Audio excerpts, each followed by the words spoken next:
Alors, nous nous retrouvons ce jour pour évaluer le travail de Maître Adamou Zaliatou, de formation, et son travail de recherche a porté sur le thème développement des activités extractives et responsabilité sociétale des entreprises multinationales en Afrique, le cas du Niger.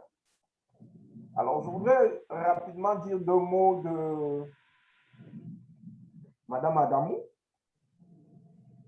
pour souligner qu'elle travaille sur cette thématique depuis un certain nombre d'années, donc elle a déjà une certaine expérience dans le domaine. Elle y a d'ailleurs consacré peut-être en partie son travail de master sur les questions extractives. Elle a écrit un article dans l'ouvrage que nous avons produit sur la gouvernance minière et énergétique en Afrique.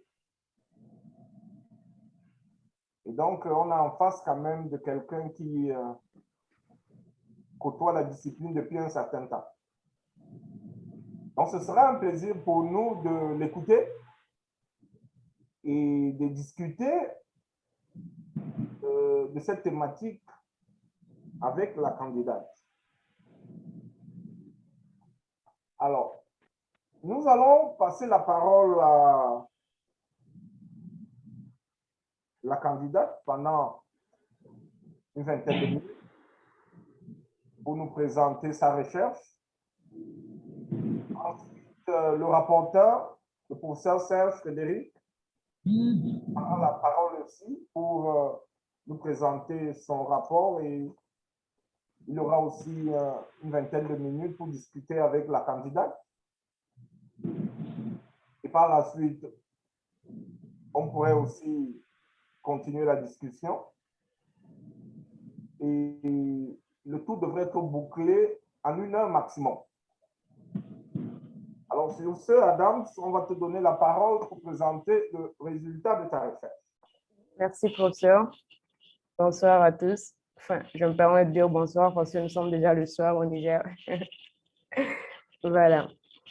Comme l'a si bien présenté le professeur, la raison de notre présence aujourd'hui, c'est pour, dans un premier temps, bien évidemment, vous présenter ce que j'ai fait sur le développement des activités extractives et la RSE en Afrique, cas du Niger, en fait. Dans un premier temps, on va parler du contexte. Pourquoi le choix du Niger? Probablement, vous vous en doutez que le Niger est un pays, en fait, ayant un sous-sol qui regorge quand même pas mal de ressources naturelles. Et de ce fait, en fait, les multinationales commencent à s'intéresser fortement au Niger.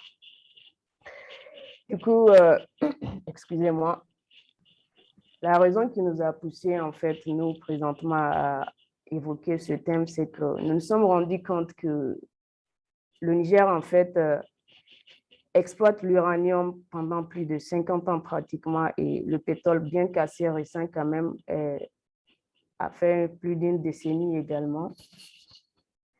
Plus les activités extractives se développent, plus quand même il y a des risques et encore plus des atteintes de la part des populations.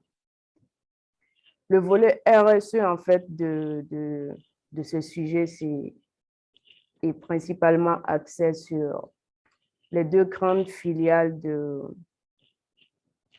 d'exploitation, à savoir d'une part Orano. Orano, au début, c'était Areva, en fait, qui depuis quelque temps avait changé de nom pour devenir Orano. Areva, en fait, c'est pratiquement l'unique filiale qui traite l'uranium au Niger. Après, dans le domaine pétrolier, il y a eu la CNPC, qui est la plus grande compagnie, même s'il y a quand même d'autres compagnies qui militent pour avoir leur part dedans.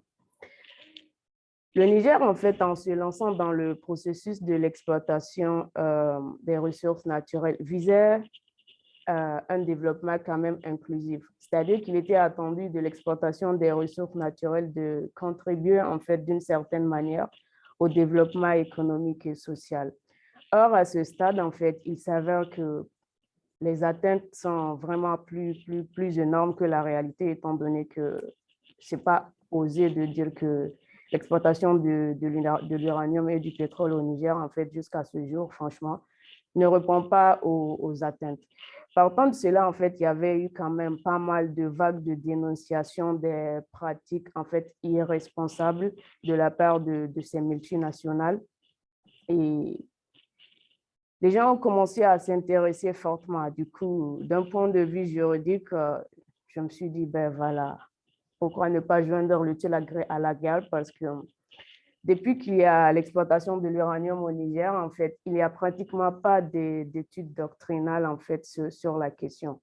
Il n'y a quasiment pas d'analyse allant dans le sens d'une part, que ce soit dans le sens du développement des activités extractives ou de la RSE. Pendant que je faisais mes recherches, en fait, je me suis rendu compte que en posant la question aux personnes qui sont quand même dans ce domaine, quand j'expose la question de la RSE, j'étais stupéfaite en fait de voir qu'il y en a qui ne savaient même pas en fait qu'il existait une politique RSE dans le domaine extractif. C'était assez choquant, c'était assez choquant. Du coup, dans le cadre de la présente étude, en fait, nous nous sommes permis de nous poser la question de savoir, en fait, eu égard au développement des activités extractives au Niger, quel est l'enjeu de la responsabilité sociétale face, en fait, au développement de ces activités. Et en essayant de répondre à cette question, on a quand même procédé d'une manière analytique. Dans un premier temps, il était primordial d'analyser le cadre juridique en fait des activités extractives au Niger. Et pour cela, nous nous sommes rendus compte que voilà, il existe quand même un cadre qui, excusez-moi,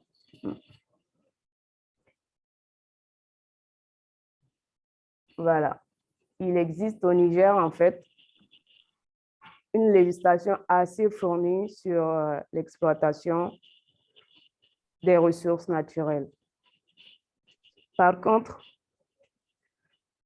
à l'analyse, en fait, on s'est rendu compte que les textes législatifs encadrant le développement, bon, disons, l'activité extractive au Niger, certes, traitent de l'aspect, disons, des phases en aval, allant de l'exploration à l'exploitation, mais sans pour autant tenir compte, en fait, des enjeux de cette activité, l'enjeu que ça pourrait avoir tant pour la population que sur l'environnement. Du coup, le cadre législatif, il va bien évidemment de la Constitution, qui d'ailleurs, c'était nouveau. La Constitution du 25 novembre est carrément l'une des premières législations nigériennes à tenir compte du fait de l'exploitation des ressources naturelles. C'était une innovation. C'est pour ça qu'on a tenu bon, en fait, de signaler cet aspect. Aussi, il existe des codes miniers et pétroliers, bien évidemment. Cependant, à l'analyse de ces codes, en fait, on s'est rendu compte que oui, dans un premier temps, la législation environnementale nigérienne impose aux multinationales, en fait, avant de commencer leur activité, de procéder par une étude d'impact environnemental pour pallier, disons, pour parler de la protection de l'environnement. Mais en réalité, à l'analyse, en fait, ces codes, tant pétroliers que miniers, ne prennent en compte que l'aspect vraiment économique de l'activité. Et le volet RSE au Niger, il est pratiquement inexistant. Dans nos recherches, en fait, on s'est rendu compte que voilà, le concept de RSE est quand même n'est pas récent. Par contre, au Niger, il est pratiquement à son stade embryonnaire. La RSE au Niger se ressent pratiquement dans la théorie de Orano qui, après qu'il y ait eu une certaine vague de contestation de la part de la société civile, a décidé d'inclure la politique RSE dans ses pratiques ici au Niger. La CNPC, quand il était venu à son tour, en fait, aussi ce qu'il convient de comprendre, c'est que Areva, bon, Orano présentement, appelle responsabilité sociétale ici au Niger. Ils ont pris l'aspect, comment dirais-je, sociaux de la partie, c'est-à-dire la politique RSE qu'ils ont inclus dans leur pratique. Ça se trouve, je crois, dans le traité qu'ils ont signé avec l'État du Niger, où ils se sont dit, ben voilà, on va s'occuper de la dimension sociale, c'est-à-dire faire des participations du côté des zones d'activité. Voilà, c'était voilà, la partie. Afin de répondre à quelques-uns des principes du pacte, Orano et Areva ont prévu le respect de certains droits relatifs aux conditions de travail des employés dans le secteur minier dans les conventions de novembre 2009. En fait, c'est la pratique RSE de Areva. La pratique RSE de Areva tourne pratiquement autour de... Excusez-moi.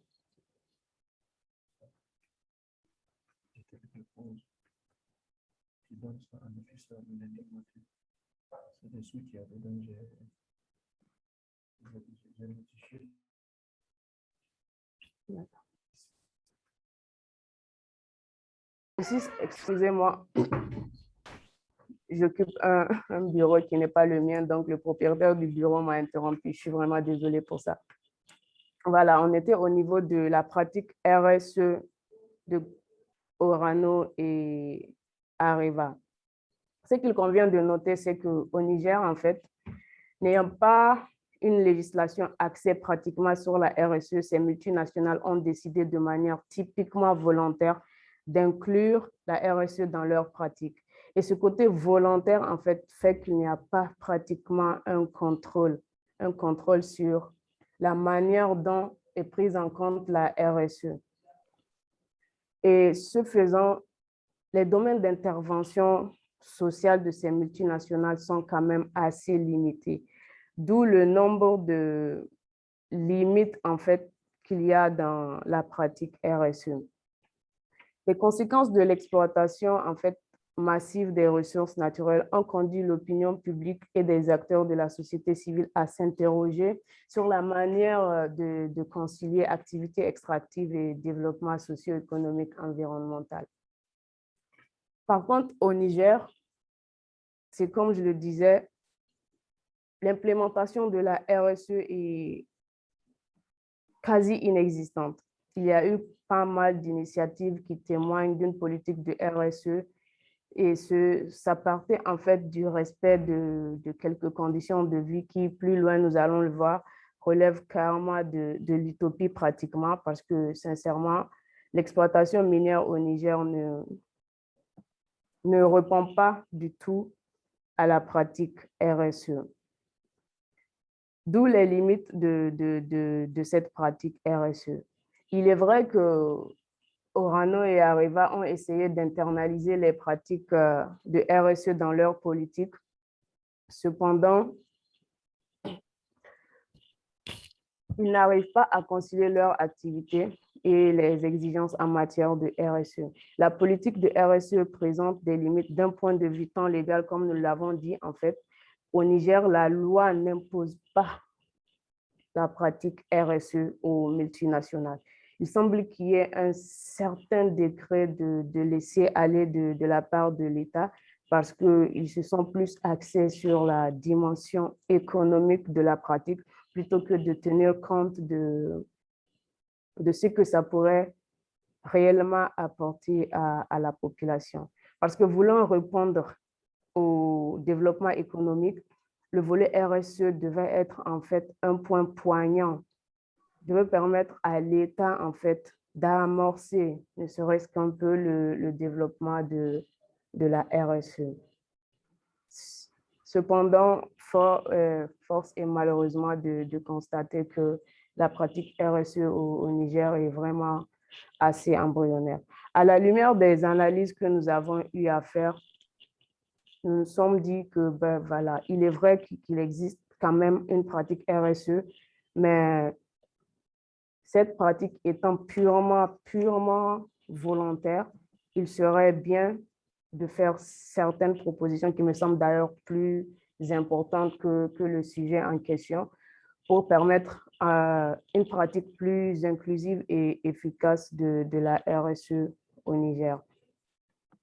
Dans son essence, en fait, la RSE visait à répondre de manière très constructive et systématique aux défis sociaux, économiques et environnementaux.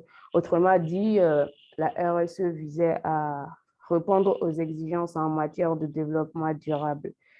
Ceci l'amène à intégrer l'objectif économique et de rentabilité financière des logiques et des considérations autres, notamment sociétales et environnementales sur le long terme, à s'interroger, à répondre de manière structurée à l'impact de ces décisions, de ces politiques et de ces stratégies. Or, à la lumière de ce qu'on a eu à faire comme analyse, nous nous sommes rendus compte que les réalités en matière de RSE sont vraiment tout autres. Si nous prenons en compte l'encadrement juridique, il existe certes une législation minière et pétrolière au Niger, mais comme nous l'avons dit, en fait, cette législation est plus axée sur le comment mettre en avant l'exploitation des ressources minières plutôt que d'imposer à ces multinationales une pratique de la RSE visant en fait à tenir compte des intérêts ou disons des atteintes non seulement des populations locales, mais aussi des gouvernements en particulier. Autrement dit, l'intégration de la RSE au sein des entreprises extractives au Niger n'est pas du tout fondamental. Ce n'est pas l'aspect fondamental qui est pris en compte au Niger. Le lien entre la RSE et le développement économique, en particulier au Niger, semble quasi vraiment inexistant. Il est donc important, à notre point de vue, de prendre en compte à la fois les préoccupations des employés de la communauté locale et des contraintes d'une production minière et pétrolière respectueuse de l'environnement et des droits du peuple. Au Niger, le développement des activités extractives ne peut pas être déconnecté des enjeux politiques. Vous n'êtes pas sans savoir que le Niger fait face depuis pas mal d'années à une insécurité vraiment grandissante. Entre nous, nous savons que la cause principale, en fait, c'est la course pour la maîtrise des ressources naturelles. Tenant compte de cet aspect, il est vraiment important pour les gouvernements parce que la base de toute législation, c'est de tenir compte du respect des droits fondamentaux. Donc, la RSE devrait non seulement être encadrée d'un point de vue juridique, mais aussi être imposée de manière définie aux multinationales. La régulation publique des politiques RSE, à notre avis, permettra d'inscrire les actions sociétales dans le cadre des processus de lutte contre la pauvreté et de la promotion du bien-être social et environnemental. Pour ce faire, les acteurs publics doivent s'investir pleinement en matière de RSE. Aussi, tant que la RSE ne prend pas en compte les vrais problèmes des communautés, elle ne serait pas favorable au développement des populations locales, trop souvent réduites à supporter les dégâts collatéraux causés par les activités productives des multinationales. Pour ce faire, les États doivent imposer aux multinationales le respect des principes du pacte dans tous les domaines. Un point particulier, en fait, c'est que le point focal de l'exploitation minière au Niger, c'est la ville d'Arlit qui se trouve dans le désert. Il s'est avéré que Orano, dans sa politique de RSE, avait défini en fait une certaine amélioration, disons, avait promis, entre guillemets, d'améliorer les conditions de vie de ses employés et par ricochet, c'est un cas, c'est un échantillon sur lequel nous avions travaillé. Areva avait dit dans sa politique RSE que les employés de Areva seront suivis et ils devraient aussi faire une sorte de politique sociale, autrement dit, construire des écoles, des centres de santé. Force était cependant de constater que tout ceci n'était qu'une façon de faire du marketing parce que nous nous sommes rendus sur le site de Areva à Arlit et la population, disons, rien que les employés, ils n'avaient pas le droit de nous parler. Une façon de dire que lors des enquêtes que nous avions menées, quand nous avons fait face à pas mal de blocus parce que c'est un domaine qui est pratiquement fermé au Niger. On ne répond pas aux questions. Les quelques rares personnes qui ont daigné nous parler étaient des anciens employés de Areva, présentement qui se fait appeler Orano. Nombre d'entre eux nous ont fait comprendre avec des dossiers médicaux en main que la radiation les avait causé pas mal de problèmes de santé. Aussi, il y avait de cas de toxicité dans les eaux. Pourtant, Areva, dans sa politique RSE, avait clairement défini qu'ils prennent en compte ce volet, chose qui n'était pas le cas. Du coup, le silence ou, disons, les yeux fermés de l'État sur les pratiques assez néfastes de ces multinationales démontre l'intérêt qu'il y a de mettre en avant les pratiques de la RSE au Niger. Du coup, cette analyse, en fait, c'est le point de départ. C'est le point de départ pour déterminer, pour un peu démontrer qu'au Niger, il existe, oui, le développement des activités extractives, mais la responsabilité sociétale des multinationales exerçant dans ce domaine n'est vraiment pas prise en compte, d'où la nécessité de faire la lumière, en fait, sur ce que la RSE et de poser peut-être les bases d'une pratique RSE respectueuse des normes au Niger. C'était principalement, en fait, la raison qui nous avait poussé à nous lancer dans ce sujet. Vous vous êtes sûrement rendu compte que j'ai passé pas mal sur les slides. La lecture, c'est vraiment pas mon fort. Je préfère expliquer le pourquoi du choix et de la façon dont nous avons procédé. Et le plus important, en fait, ici pour ce travail, c'était de démontrer les limites de la pratique RSE au Niger. C'est sans exagérer que nous disons qu'au Niger, il n'existe pratiquement pas de RSE. Donc, à travers cette étude, en fait, nous espérons qu'il y aurait un amorcement dans ce sens pour développer les pratiques RSE afin de concilier le développement des activités extractives aux atteintes des populations qu'est le développement économique et social. Sur ce, je me mets à votre disposition pour d'éventuelles questions parce que le débat serait plus important si le jury pose des questions. Et à ce sujet, je vous remercie. Très bien, merci pour votre excellente présentation. On voit bien que vous avez une bonne connaissance de cette problématique dans votre pays. Alors, nous allons passer la parole au rapporteur, professeur Serge Frédéric. Vous avez la parole.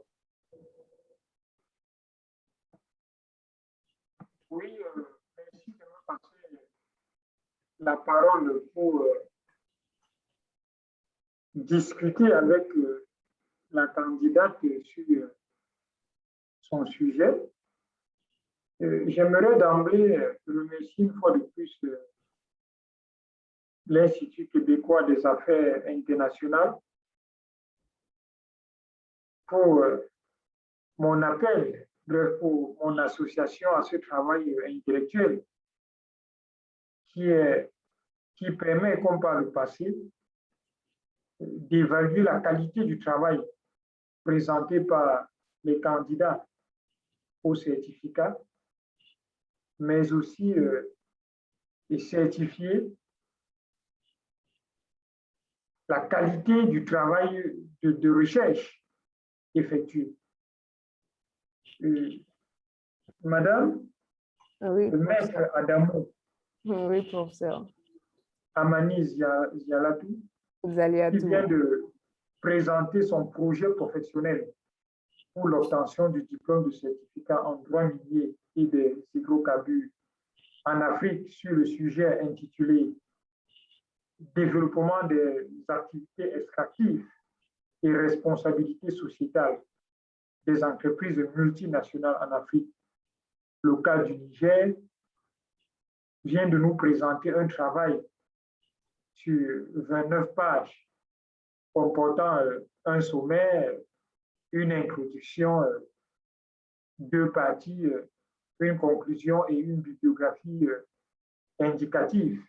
Sur la forme, elle a présenté son travail comme un travail de recherche bien fouillé, parce qu'on note les notes de bas de page. On note également une dimension, une certaine adéquation entre la dimension théorique et la dimension pratique, parce qu'elle nous a cité, a pris l'exemple de certaines entreprises. D'ailleurs, on ne saurait parler de la responsabilité sociétale des entreprises multinationales en Afrique sans toucher du doigt les réalités de terrain, c'est-à-dire sans nous citer des exemples concrets de certaines entreprises.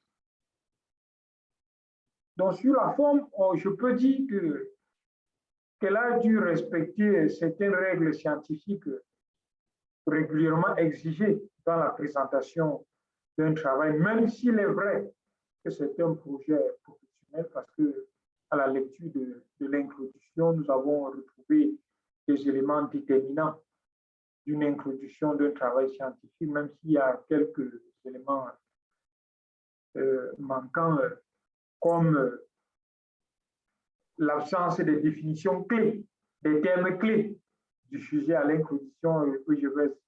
J'aimerais poser cette question à la candidate, parce qu'il est vrai que c'est dans son développement qu'elle essaie de nous situer, d'éclaircir le concept de responsabilité sociétale des entreprises. Alors, mais tout le sujet n'est pas que la responsabilité sociétale des entreprises. On lit dans votre sujet le développement des activités extractives. Les activités extractives. Nous avons les activités extractives, la responsabilité sociétale des entreprises. C'est la raison pour laquelle j'ai relevé que vous n'avez pas suffisamment défini les termes clés du sujet dans vos propos introductifs, parce qu'on a besoin d'avoir une certaine clarification afin de savoir ce sur quoi on se penche, afin de savoir également où l'on va. Donc, c'est un peu plus loin dans votre travail que l'on retrouve une analyse satisfaisante sur la responsabilité sociétale des entreprises multinationales. Mais vous ne nous dit pas ce qu'on entend par activité extractive. Parce que votre travail, vous devez le savoir, ce n'est pas tout simplement, c'est pas seulement pour vous, c'est aussi pour tout chercheur, pour tout étudiant qui voudrait par la suite mener des recherches, parce que vous avez signalé dans vos propos que les études n'ont pas été suffisamment faites sur la question au Niger, mais alors si vous balisez le champ de cette étude-là, alors il faudrait que les étudiants, les futurs étudiants peuvent s'y pencher.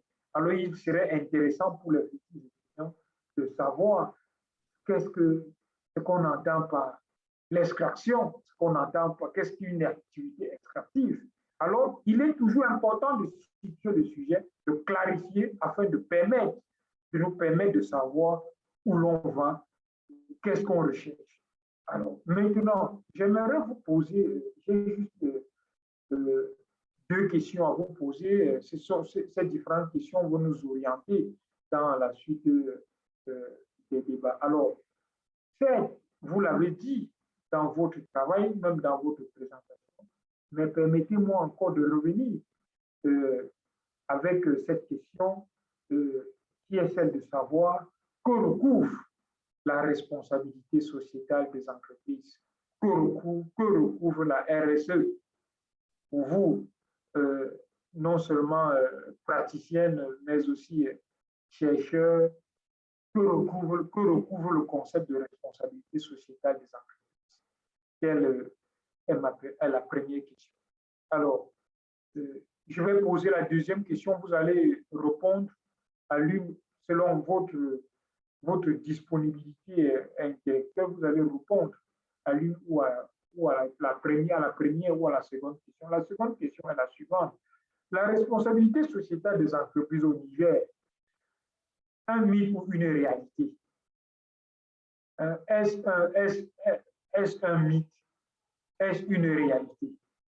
Et aussi, j'aimerais à la fin vous poser la question de savoir, vous, en tant que certifié de l'Institut québécois des affaires internationales, qu'allez-vous faire pour juguler?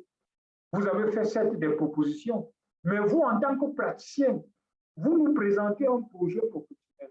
Le projet professionnel, c'est l'antichambre d'une nation professionnelle qu'on mettra en pratique au terme de l'obtention de son diplôme professionnel.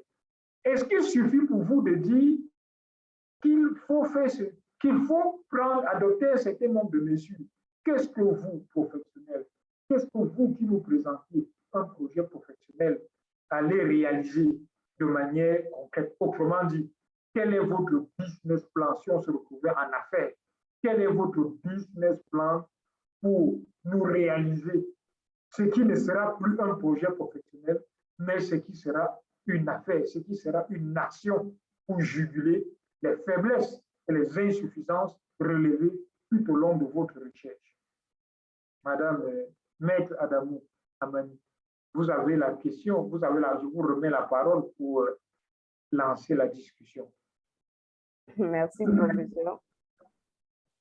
J'ai noté toutes vos questions et par ordre, j'aimerais répondre en fait à la première qui recouvre en fait la RSE.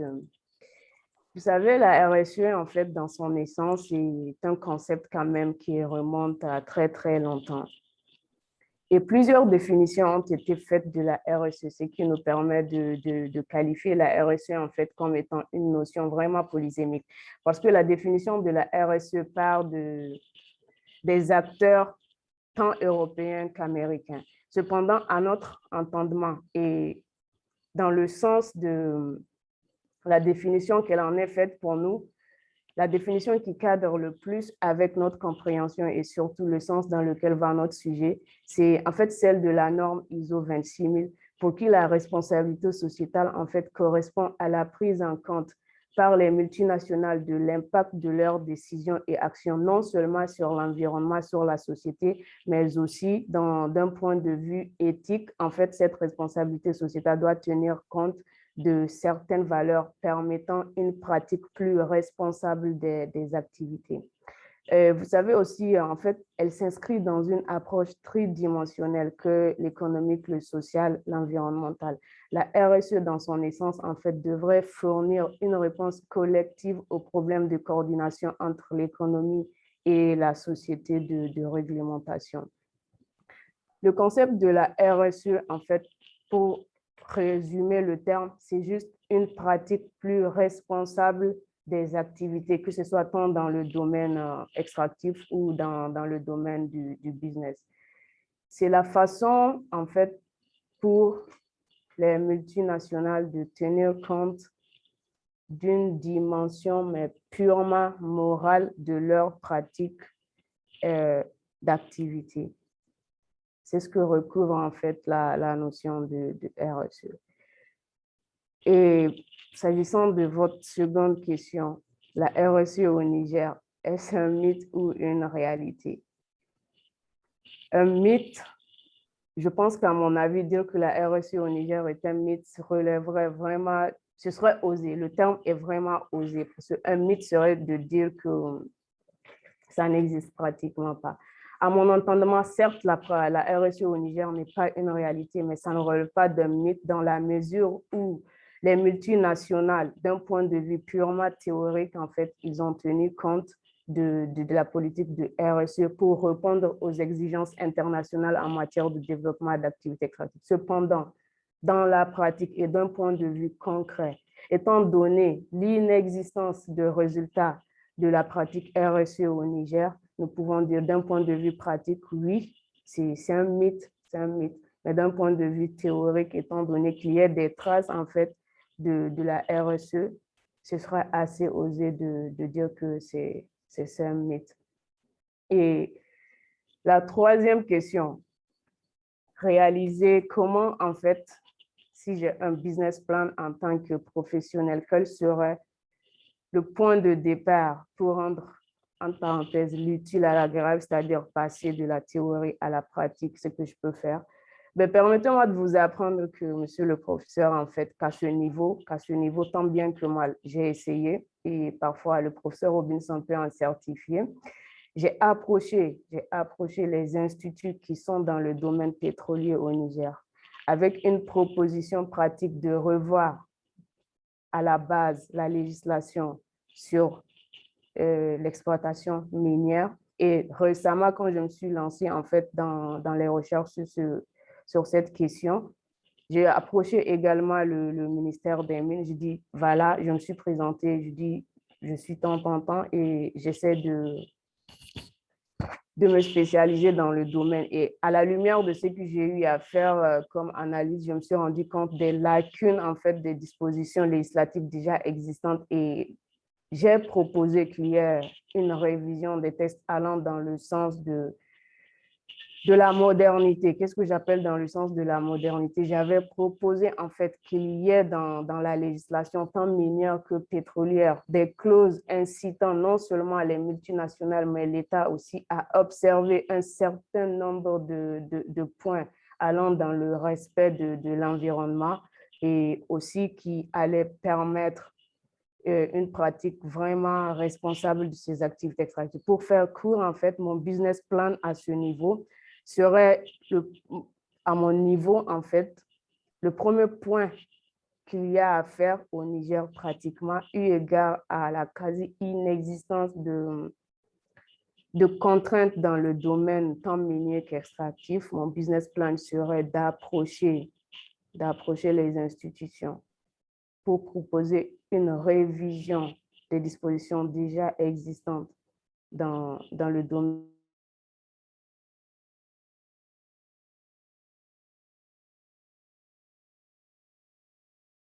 J'espère qu'on ne l'a pas perdu.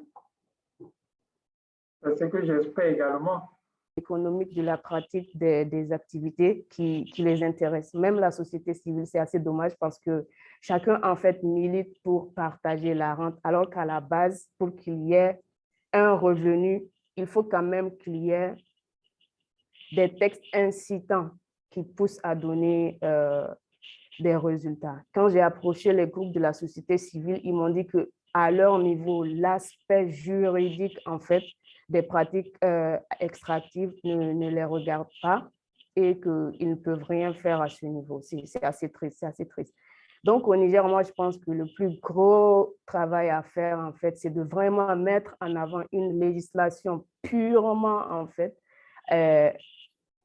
purement axée sur les pratiques extractive. Ce serait vraiment ce que moi, j'aurais proposé de mon point de vue, parce que la dimension juridique des activités extractives est vraiment quasi inexistante. Si vous parcourez l'ensemble des dispositions existantes, ils décrivent de la manière dont, oui, les activités doivent être faites, mais en réalité, ça sert juste de feuille de route pour les multinationales.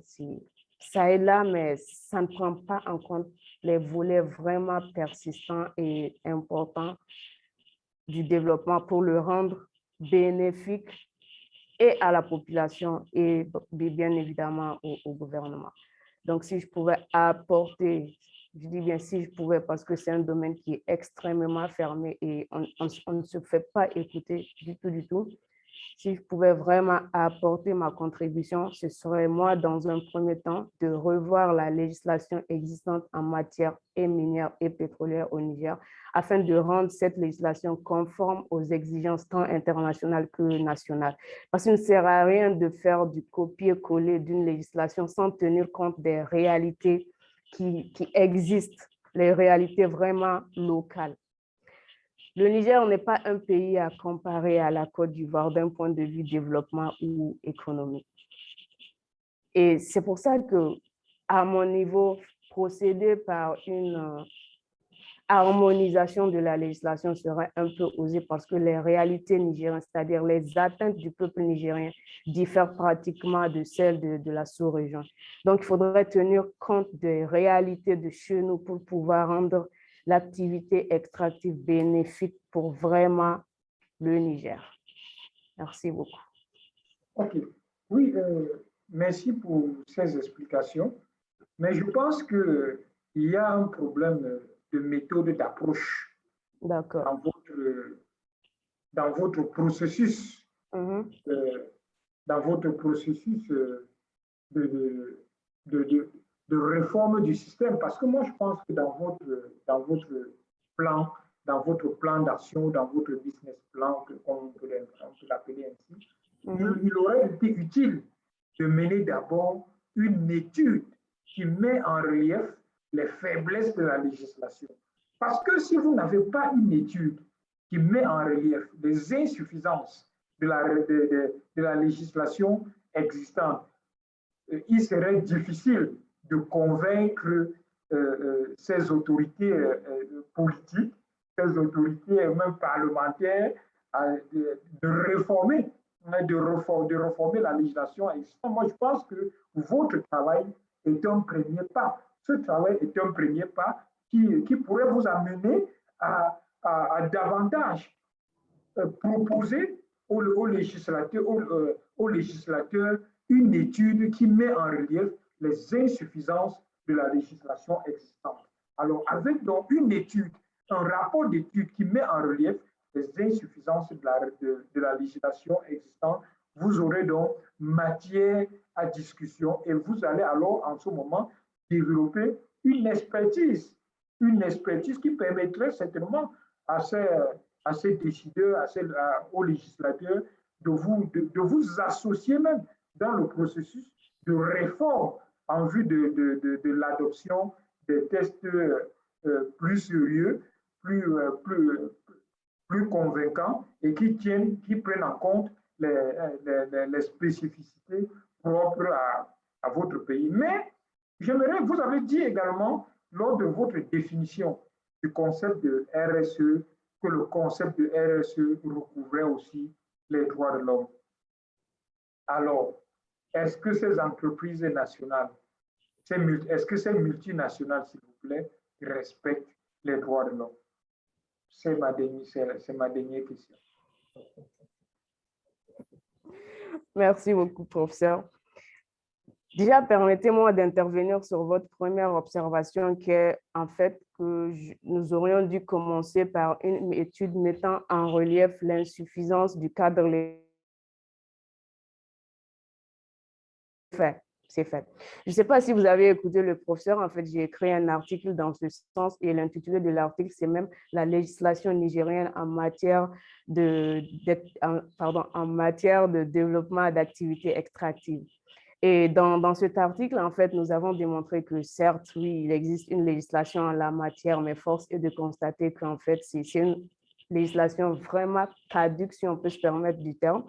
Et aussi, dans cet article, on avait fait des propositions. Ça, c'était un. Menu de cet article et d'un projet, je m'écarte un peu du contexte de cette orale, menu d'un projet sur le contenu local. Je me suis rendue dans le ministère du pétrole, en fait, l'annexe, la direction des hydrocarbures. Dans un premier temps, j'ai quand même posé des questions pour savoir s'il existe en fait une loi sur le contenu local au Niger. Et c'était avec stupéfaction qu'ils m'ont répondu que non, mais que c'est en cours. Et eux-mêmes m'ont demandé si j'ai une idée de proposition de projet de loi sur le contenu local? J'ai dit oui et j'en ai parlé au professeur. Avec les propos du professeur, je suis retournée les voir, je dis, on a un groupe d'experts, on peut vous proposer un projet de loi sur le contenu local. Ils ont entendu parler des experts, ils m'ont répondu que si nous pouvions le faire de manière volontaire, ce serait vraiment la bienvenue. Oui, oui, oui, oui, c'était leur mot comme ça, si nous pouvions le faire de manière volontaire. Du coup, ça ne nous a vraiment pas encouragé à aller dans ce sens. Ça, c'est un. Et concernant le respect des droits de l'homme par ces multinationales, ici au Niger, il n'y a vraiment pas de respect des droits de l'homme.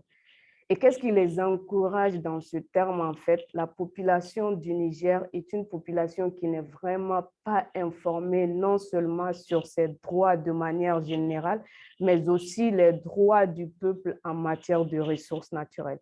Certes, l'article de la Constitution dit que les matières ou les ressources minières et du sous-sol nigérien appartiennent au peuple, mais l'État détient en fait le pouvoir sur l'exploitation de ces peuples. Mais en réalité, le peuple n'est même pas informé de l'existence de ces droits.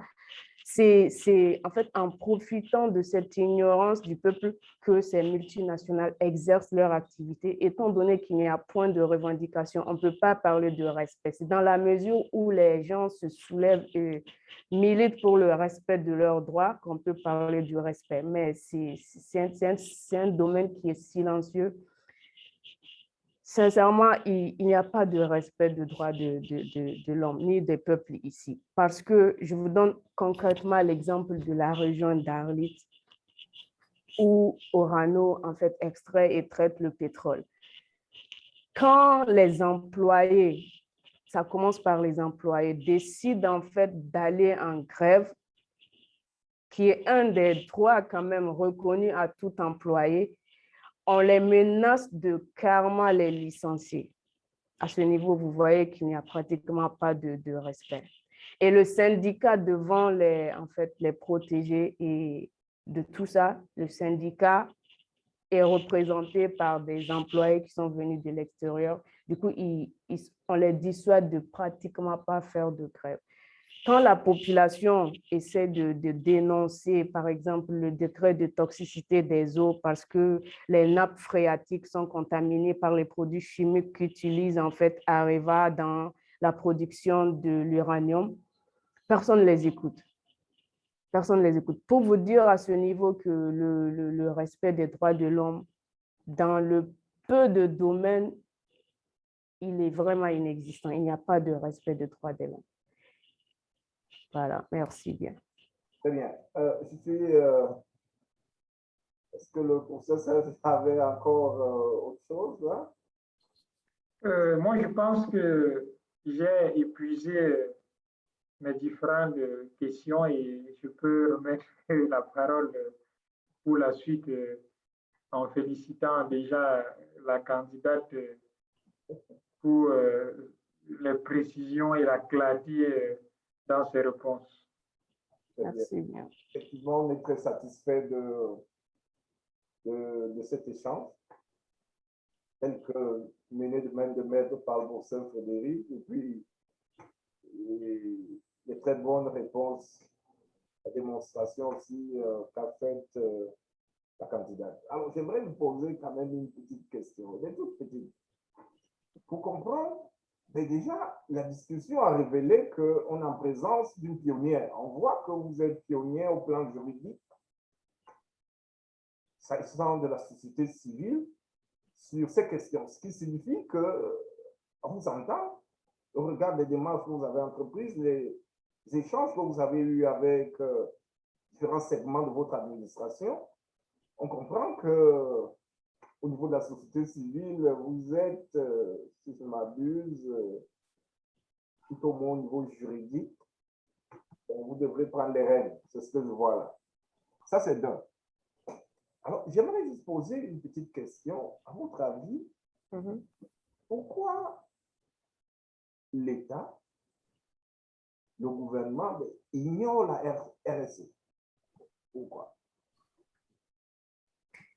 Professeur, vous voulez une réponse de mon point de vue?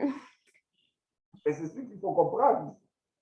il faut comprendre, c'est sûr qu'ils ne sont pas particulièrement ignorants de ce concept ou de son importance. Alors, mais pourquoi? À mon avis, en fait, c'est tout simplement parce que pour le gouvernement, en fait, le but de l'amorcement des activités extractives, en fait, c'est de juste apporter de l'argent qu'ils pourront, eux, s'en servir, sans tenir compte de tout l'aspect qui couvre, en fait, le développement de ces activités extractives. Parce qu'on ne peut pas se lancer dans un truc en n'ayant qu'une fraction des informations. En fait, c'était assez triste. Au début, je pensais que c'était fait exprès, mais plus je posais les questions, plus je me rendais compte, en fait, qu'ils ignorent l'importance et qu'il y ait même de moyens pour eux, en fait, d'imposer ne serait-ce qu'une partie, en fait, de RSE dans les exigences contractuelles de ces multinationales. C'est tout simplement l'argent qui intéresse nos gouvernements. That's all. C'est l'aspect purement économique. Mais peut-être quand ils comprendront que à travers les pratiques RSE, ils pourront joindre l'utile à l'agréable, c'est-à-dire inciter en fait ces multinationales à respecter les droits tant économiques et sociaux, et eux aussi, ils vont tirer leur part dedans. Peut-être à partir de ce moment, ils tiendront compte de la RSE dans les pratiques des multinationales ici. Ils ignorent vraiment l'existence de la RSE. C'est assez dommage.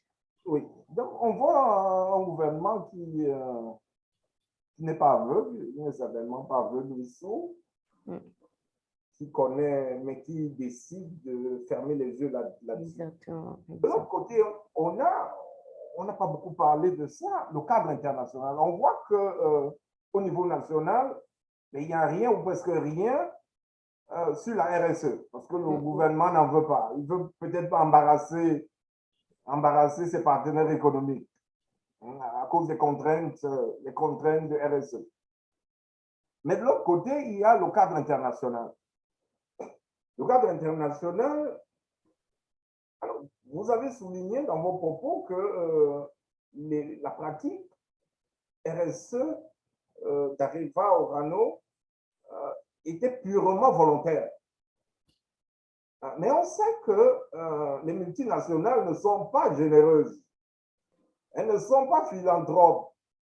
Elles n'aiment pas délier la bourse. Elles n'aiment pas dépenser.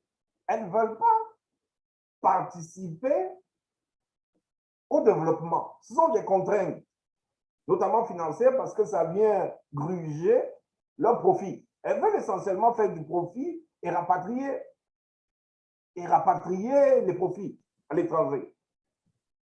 Mais on sait aussi qu'il y a un cadre international, même si le cadre national est défaillant, il y a un cadre international qui a été mis sur pied pour essayer d'encadrer le comportement des multinationales à l'étranger. Et justement, ça nous renvoie aux 10 principes. On a eu une petite discussion avec vous sur les 10 principes là. Alors, les 10 principes des Nations Unies. Alors, si je m'en tiens juste au principe 1, et c'est quand même l'objet de la discussion avec le professeur Frédéric, les entreprises sont invitées à promouvoir et à respecter la protection du droit international relatif aux droits de l'homme. Mais on sait que parmi les droits de l'homme, on a le droit à un environnement sain, vous en avez fait allusion. On a aussi le droit à la santé des populations, vous avez glissé un mot, mais on a aussi le droit au développement. Ouais.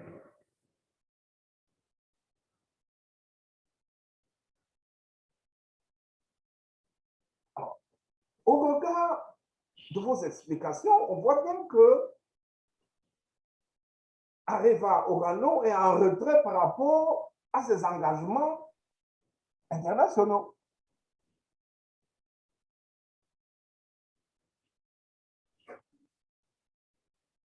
Et donc, ma question, Mhm.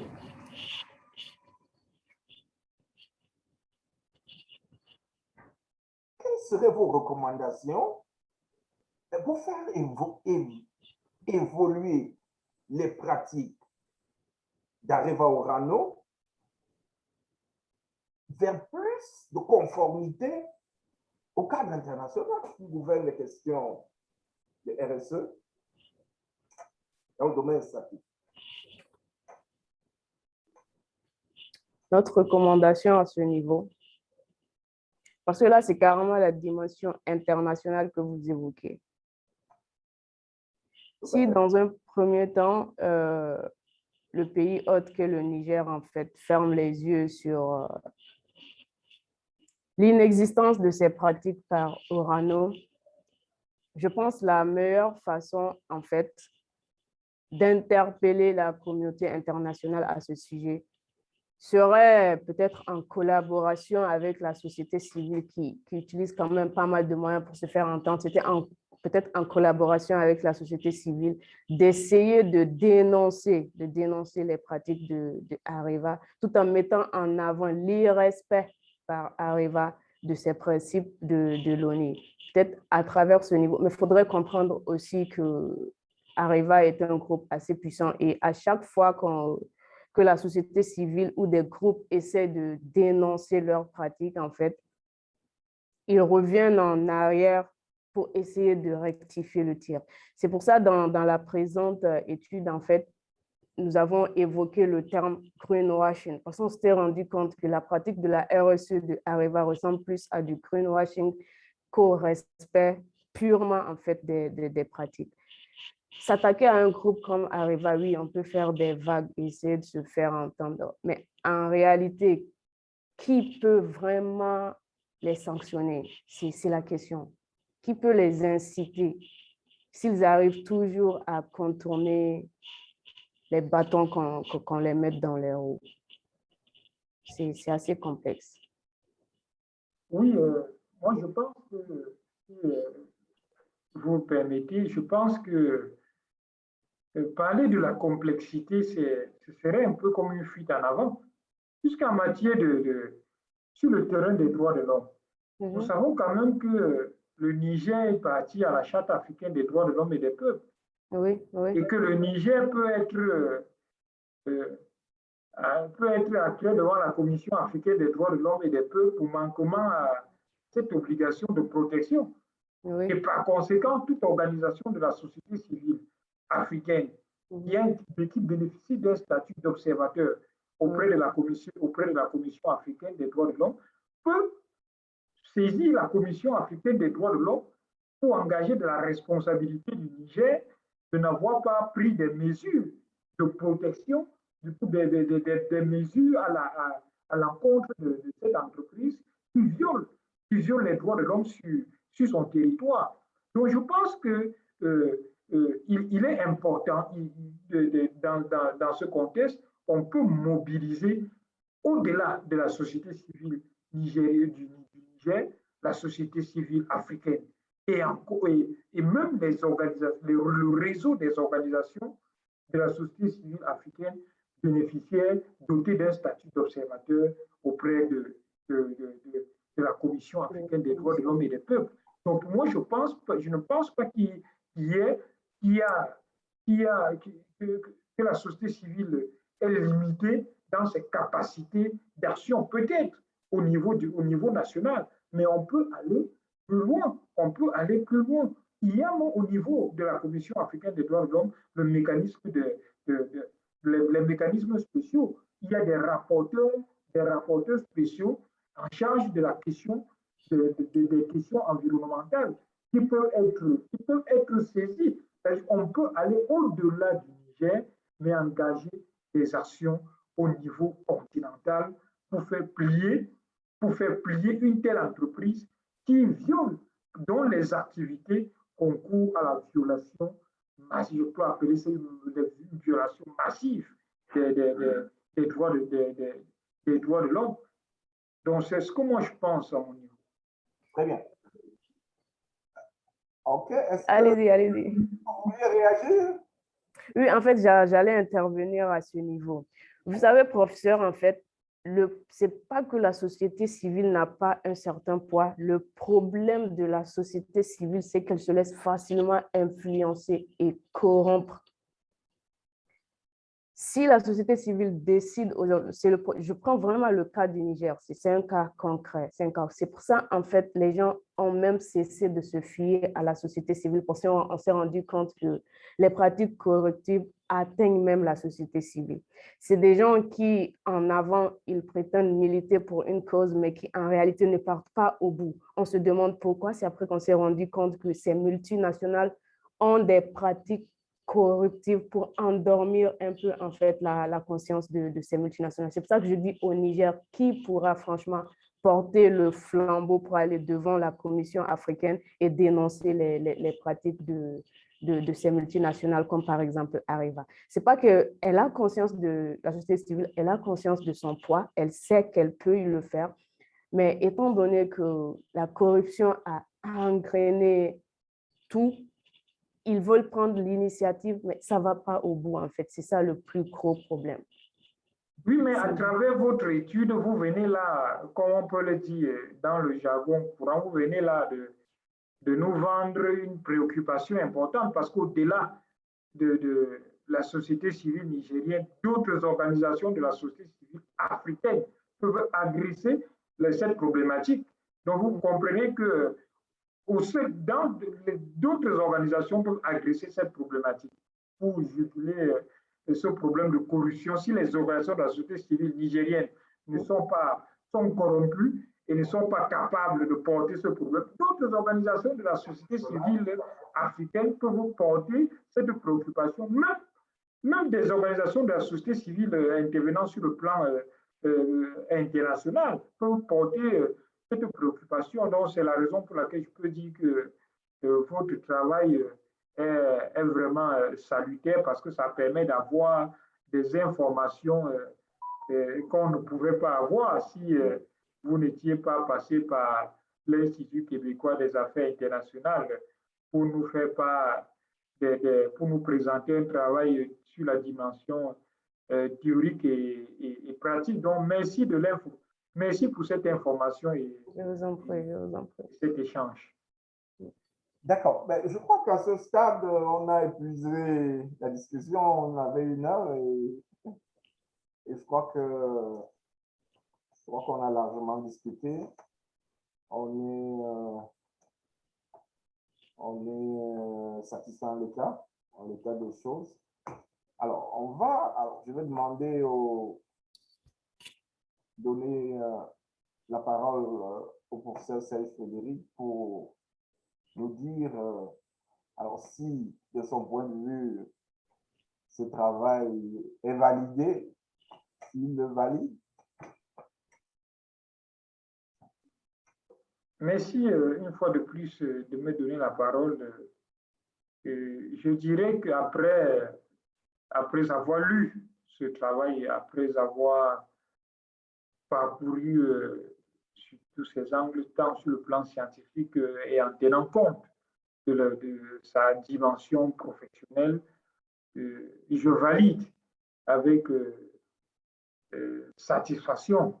Et après avoir aussi écouté et discuté avec la candidate, je n'ai aucune réserve. Je n'émets aucune réserve à son travail.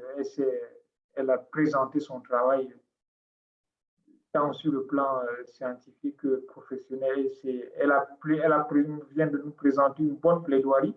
Elle est allée au bout de son travail. Je ne peux que valider avec satisfaction son travail. Et si vous me demandez quelle note j'attribue à ce travail, je dirais que c'est un travail excellent. Et je vous remets la parole pour prononcer le rapport. Merci beaucoup, professeur. Très bien, merci. C'est aussi mon sentiment. Mon sentiment aussi, c'est que c'est un travail qui est excellent. Je connaissais les qualités, les talents de l'étudiante, mais on ne sait pas encore. C'est la première fois On On se voit. la première fois qu'on discute vraiment, on a échangé, c'est vrai. Donc, on connaissait déjà quand même ses talents. Et puis, je lui ai offert, dans nos discussions, de travailler avec l'Institut, notamment dans le cadre des projets de l'Institut. Donc, il était bon qu'elle fasse la connaissance du professeur Serge, qui est aussi engagé dans les projets de l'Institut. C'est une bonne chose parce que demain, nous travaillerons ensemble, on se connaît désormais. Alors, je lui avais offert de travailler dans les projets de l'Institut en tant qu'expert de l'Institut. Et bien, elle m'avait donné son accord là-dessus. Il fallait bien que Serge aussi voie de qui il s'agit. Alors, donc sur ce, c'est avec satisfaction que nous accueillons le travail de Madame Adamou Saliatou. Nous pensons, elle a complété avec vraiment beaucoup de satisfaction les évaluations, les 3 évaluations. Ces résultats étaient simplement excellents. La soutenance aussi était vraiment de très bonne facture. C'est avec beaucoup de plaisir qu'on l'a écoutée. Elle s'est exprimée avec, elle a une très bonne qualité d'expression.